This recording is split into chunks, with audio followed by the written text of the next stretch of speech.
lo decís, nosotros estamos en los ómnibus de larga distancia, que solo dentro del país conectan más de 1.600 destinos, y a nivel regional en los países también vecinos unos cuantos destinos más. Estamos detenidos desde el 18 de marzo pasado, aún unas horas antes de la declaración oficial de la cuarentena.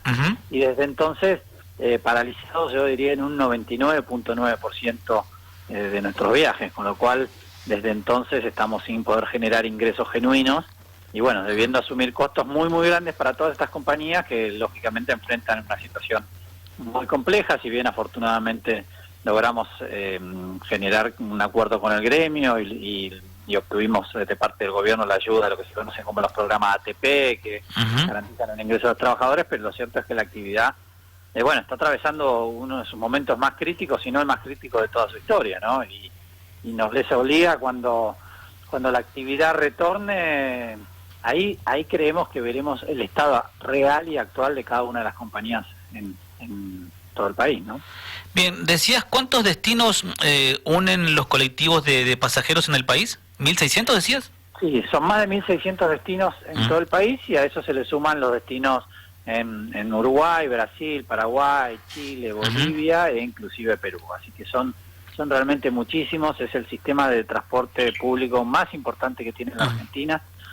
Si uno lo pone, esto no significa que tenga que haber uno u otro, pero si uno lo pone en comparación con los del transporte aéreo, el transporte aéreo conecta unas 45 ciudades, y bueno, entonces ahí se ve realmente la dimensión, la importancia insisto, que existe un servicio que sea público, que sea accesible y que garantice un derecho fundamental, que es el de la comunicación, que bueno, hoy lamentablemente no se puede concretar, pero estamos trabajando para volver a restablecer los servicios cuando sea posible, cuando sea pertinente, y bueno, cuando la autoridad nacional lo disponga, ¿no? Que son ellos quienes tienen el poder para volver a autorizar estos servicios. ¿Y por qué viaja la gente? Porque uno tiende a pensar inmediatamente que es por turismo o por visita a algún lugar determinado, pero ustedes que tienen ahí el detalle, ¿qué dice la estadística? Bueno, hay muchos motivos. Lo que pasa que no simplemente hay un motivo principal, sino que es algo que va cambiando durante las épocas del año, ¿no? Naturalmente, en los periodos de vacaciones o fines de semana largos, mayoritariamente son fines turísticos y familiares, ¿no? Es un país que es muy extenso y que, si bien hay muchísimas localidades, ciudades y pueblos, muchas personas están o estudiando en las capitales o en las ciudades cabeceras. Entonces, en esos momentos es muy común que haya turismo y familia, viajes familiares fundamentales. Y el resto del año, fuertemente lo que tiene que ver con el comercio, con las economías regionales, ¿no? Movilizar los comerciantes que van viajando, gente vinculada al campo, salud es un tema fundamental, que hay muchísimo movimiento en temas de salud para hacer estudios en otras ciudades. Y después hay mucho movimiento de lo que es dentro de los ómnibus, ya tiene que ver con lo que son las cargas, las encomiendas, ¿no? Y eso también es un plus muy importante del ómnibus. Nosotros tenemos por ahí un eslogan de hace muchos años que decía, el cartero llega los miércoles, el médico cada 2 semanas, el ómnibus todos los días.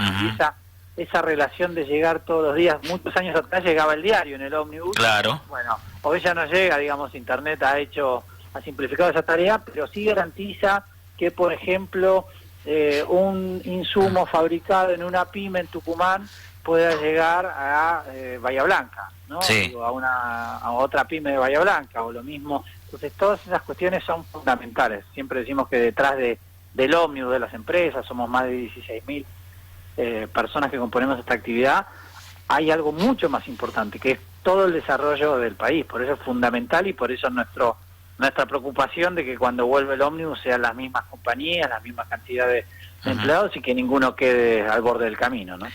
Y hablando del borde, ¿alguna empresa ha quedado al borde o en una situación complicada, financieramente hablando, económicamente hablando? Bueno, el sector ya venía en una situación compleja de los últimos años, realmente achicándose, bajando frecuencia de servicios y su cantidad de pasajeros transportados al año. Esto se explica por un montón de motivos, digamos, cambios en el consumo, gente que por ahí antes tenía que hacer viajes y hoy ya con la tecnología no lo es, pero principalmente también, y la situación complicada para la actividad venía por un problema nosotros decimos de tipo regulatorio. A ver, somos empresas privadas, pero las reglas del juego las fija el Estado. Y así como en el gobierno anterior se escuchaba de la revolución de los aviones, recordarán, sí. Nosotros siempre decíamos, no se olviden de que hay que hacer la revolución de los ómnibus. Y esto tiene que ver con que hay normas y hay cuestiones que hacen que el ómnibus no sea del todo eficiente como negocio, y para tiene que ser sustentable, tiene que ser estable en el tiempo. Bueno, esa falta de renovación en las normas, muchas leyes que algunas son del año 50, del año 60, y el mundo cambió, ¿no? Obvio. Entonces nosotros hace tiempo venimos pidiendo un nuevo marco regulatorio, un nuevo programa de reglas que nos permita, en definitiva, algo que es fundamental, es que ser más eficientes, mejorar nuestros costos y con esos buenos costos tener siempre una tarifa accesible, competitiva, para que las personas nos sigan eligiendo, ¿no? Como Entonces, por ejemplo, ¿qué cosa ustedes proponen cambiar? Bueno, hay un montón de cuestiones, pero hay un dato que es importante y que siempre es un indicador. Cuando uno mira la cantidad de servicios que se realizaron al año, cerca de 1 millón de viajes, la cantidad de butacas que tenían, de asientos que tenían los servicios, y lo compara con la ocupación real, es decir, en el transporte siempre se mida lo que se llama el porcentaje de ocupación, no solo en el terrestre, en el avión. En el avión dicen que para que un avión sea rentable tiene que estar arriba del 75-80% de ocupación en cada vuelo. Bueno, en el ómnibus se da algo similar, pero la ocupación promedio en esta actividad es del 47%. Esto quiere decir que, para que nos imaginemos, podríamos decir que cada vez que sale un ómnibus de larga distancia sale a la mitad. A la mitad. ¿Y eso desde cuándo viene pasando eso? Esto viene pasando en los últimos años, te diría ya que en los últimos 5, 6, 7 años, fácilmente, un poco más también. Y esto tiene que ver en gran medida porque los sistemas regulatorios eran tan estructurados que no le permitían a las empresas moverse o adaptarse un poquito más en función de la demanda. ¿Qué quiere decir? Tales días hay menos demanda, bueno, salgo con menos servicios. Era tan establecido que eran tantos permisos y había que hacerlo porque si no había sanción. Sí. Entonces, bueno, y esto en el avión se fue cambiando, y esto permite mejorar tus costos y mejorar tus tarifas. Bueno, son las cosas que se vienen trabajando, pero no con la velocidad que nosotros necesitamos, y ha hecho que, bueno, que el sector llegase a esta situación de cuarentena no en la mejor manera. Entonces, y achicar las unidades, porque es lo que primero que debe pensar la doña, el don, y yo también, ¿no? Digo, semejante bicho, porque hay colectivos que son enormes, y vos decías, y uno lo ha vivido, lo vive, ¿no? Cuando uno va a otra provincia y decís, che, es cierto lo que vos estás planteando, Gustavo, va a la mitad. Digo, ¿no sería más cómodo hacer, incluso en cuestiones de costos y demás, un vehículo más pequeño? Bueno, para que se tenga una idea, un ómnibus de larga distancia nuevo, 0 kilómetros, hoy no puede ser el valor menor a 18 o 20 millones de pesos, para que se tenga una proporción. Sí. El problema es que como este sector tiene una demanda que va variando durante el año, hay momentos de mucha demanda, y para eso también funcionan muy bien los buses de doble piso. En realidad los buses de doble piso tienen la misma capacidad o un poquito más que un bus de un piso o piso y medio. Lo que tienen más es confort, ¿no? Claro. Es lo que nos ha permitido ofrecer la butaca cama o cama ejecutivo o suite, porque la Argentina es un país muy grande y nuestros pasajeros siempre nos demandaron mayor comodidad en ese sentido, pero no es una cuestión de que entren más o menos. Pero bueno, estas son cosas que van cambiando, que nosotros estamos trabajando, pero en el medio llegó esta cuarentena, esta pandemia que no esperábamos, y la situación realmente sí es compleja para las compañías. ¿Cómo sería el protocolo, si es que se aplica un protocolo, digo, teniendo en cuenta los espacios, ¿no? Y el encierro también dentro de una unidad.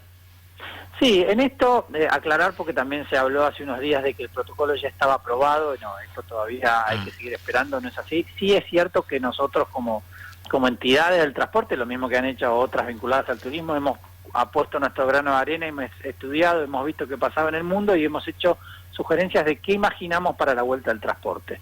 Pero bueno, aún no está la producción. Con respecto a lo del espacio cerrado, bueno, afortunadamente, si bien al principio se creía y en el mundo se decía que el transporte era un espacio de muy alto nivel de contagio y se consideraba un espacio cerrado, hoy se empieza a ver, la evidencia empieza a mostrar que esto no es así. En Europa ya están circulando no solo los aviones, sin necesidad de distanciamiento, sí, con el uso de tapabocas, por supuesto, y los ómnibus también en el mismo sentido. Tenemos compañías que venimos monitoreando en muchos países de Europa que están funcionando con normalidad, sin inconvenientes, con uso de tapabocas, pero principalmente con un aspecto que es muy sencillo, pero que bueno, al principio uno no lo tenía en cuenta, que tiene que ver con la ventilación de la zona. Claro, renovar el aire. Exactamente. Cuando uno viaja en su auto, si le gusta jugar un poco con las teclas, va a ver que se enciende la ventilación o el aire, tiene una opción de recirculación del aire, es decir, que el mismo recircule dentro de la unidad, o si no, apagarlo y que el aire siempre se renueve. Bueno, en los ómnibus, no solo por los filtros propios, sino por el sistema de ventilación que tienen las unidades, el aire se renueva cada pocos segundos, cada 30, 40 segundos, se está comprobando que el aire se renueva casi en su totalidad. Entonces, la verdad que afortunadamente estamos teniendo la experiencia que, insisto, que en el mundo nos dice que no es un problema de contagio. Además, si bien no hemos mantenido el servicio pues está cancelado, sí hemos hecho una serie de viajes a pedido de las gobernaciones y demás, con carga completa, y no hemos tenido inconvenientes. Inclusive en algunos casos de viajes que han durado más de 20 horas se ha detectado que una de las personas que era positivo de coronavirus, no adquirido en el viaje, sino previamente, y ninguno de los pasajeros en un viaje de más de 20 horas tuvo ningún inconveniente. Con lo cual, entendemos que con un protocolo que intente previo al viaje minimizar los contactos innecesarios, que dentro del viaje obliga a usar el tapabocas, con una renovación constante del aire y algunas otras cuestiones, tal vez eliminar las mantas, las almohadas, lugares de mayor contacto, o posiblemente el catering, que es algo que se analiza, entendemos que es una buena posibilidad que tiene de devolver el ómnibus, y principalmente con un aspecto que es fundamental, que es el de la trazabilidad. ¿Qué quiero decir? Que si un servicio que sale de la ciudad de San Luis o de la provincia de Córdoba y quiere viajar a Mendoza, bueno, una ciudad, un destino puede 24, 48 horas antes saber quién viene en ese destino, a qué hora va a llegar a la ciudad. Entonces, saber que ese destino, que ese ómnibus lleva a personas que se tomaron la temperatura antes de subir a la unidad, y cuando llega, tomarle los datos. Entonces, ante cualquier caso, identificarlo rápidamente. Si esto se produce en auto, uno no puede tener ningún control, no sabe a qué hora llega a la ciudad, quién viene, de dónde viene. Entonces, lejos de ser un problema, creemos que podemos ayudar a la solución, ¿no? Por último, Gustavo, cortito ahí, que es la pregunta del millón, ¿no? ¿Qué va a pasar en el verano con el turismo? ¿Qué les han dicho a ustedes? ¿Qué información manejan ustedes? Porque viste que se hablaba de que quizás un turismo regional, en el caso nuestro de Mendoza, ir a San Luis o viceversa, o a San Juan o a Neuquén. ¿Qué se sabe? Bueno, en principio la buena noticia es que se confirmó desde el Ministerio de Turismo de la Nación que va a haber temporada de verano. Eso no es un dato menor, eso fija un horizonte muy importante.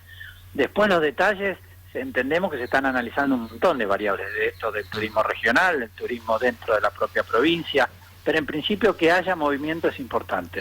Nosotros estamos para sumar, nosotros estamos preparados para cuando la autoridad disponga de volver, y esperamos que pueda empezar a haber una condición, un transporte que entendemos que va a variar en función de la condición sanitaria de cada provincia, pero esperamos que pronto tener